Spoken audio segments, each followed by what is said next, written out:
በማለዳ ገስግሼ ተነሳ። ብድግ አልኩኝ። ውስጥ ያለው ፍቅር፣ ውስጥ ያለው ናፍቆት ልነግረው፣ ላበስረው።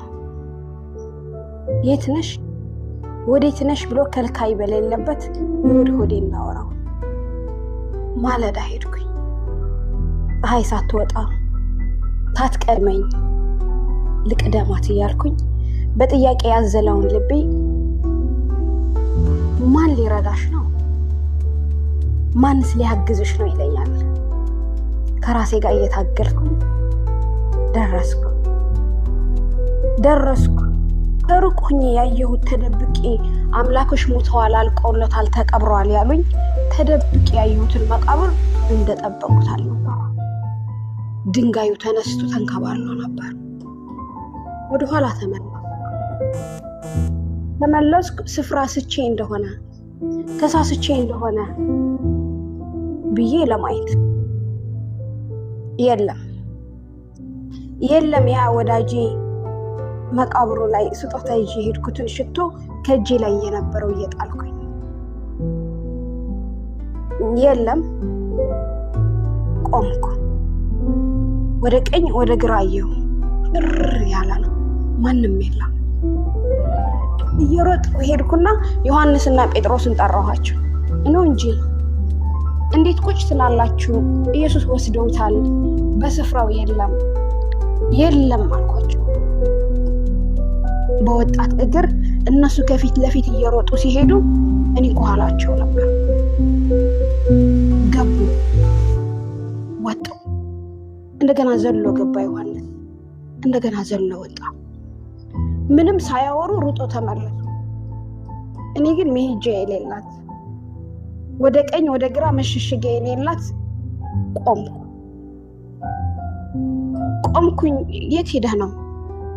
ማን ወስዶት ነው እያልኩኝ ግራ እየገባኝ ታላስበው ድንገት ሁለት ነጭ የለበሱ አይቻቸው ማላቅ ተገልጠው ለምን ታለቅሻለሽ አሉኝ። ጌታዬ ወስዶታል። ወዴት እንዳኖሩ ታውቃቸዋል?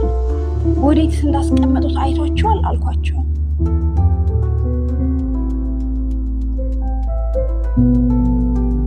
ሂጂ ሕያውን ከሙታን መካከል አትፈልጊ ያሉኝ። አልሄድም። እንደገና ቆምኩ።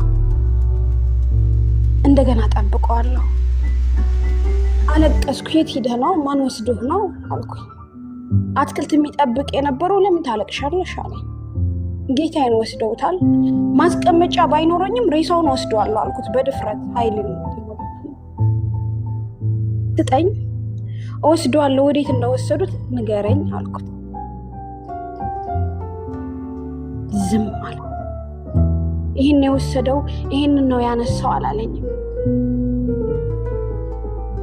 እንደገና ማልቀስ፣ እንደገና መጠበቅ። ትመጣለህ አይደል እያሉ የሆነ ድምፅ ማርያም ብሎ ሲጠራኝ ነፍሴ ደነገጠኝ። ደስ አለኝ። ይሄን ድምፅ አውቀዋለሁ። ይሄ ድምፅ የአባቴ ነው። ይሄ ድምፅ አውቀዋለሁ። ከእግሩ ስር ቁጭ ብዬ የተማርኩበትን ነው። ረቡ ነኝ። አባቴ አባ ብዬ ናፍቆቴን ልወጣ ልጠጋው ስል እዛ አትጠጊ፣ ገና ወደ አባቴ አላረኩም፣ አትንኪ፣ ሂደሽ ለወንድሞችሽን አበስሪያቸው፣ ተነስቷል ብለሽ ንገሪያቸው አለኝ። መጠበቄ አልከሰርኩም። ደጅ መጥናቴ አልከሰርኩም። እንባዬ ዝም ብሎ አልነበረም። ሊሄድ ከነበረበትን ሐሳቡን ትቶ ተመልሶ መጥቶ አምላኬ ሂጂ ብሎ ወንጌልን አበሳሪ ታምራቱን ነጋሪ አድርጎኛል። ቀና አልኩኝና አዝኖ የነበረው ልቤ በሳቅ በፈገግታ ተነስተዋል እላለሁ ለጠየቀኝ አላፊ አግዳሚ ሁሉ። ኢየሱስ ተነስተዋል።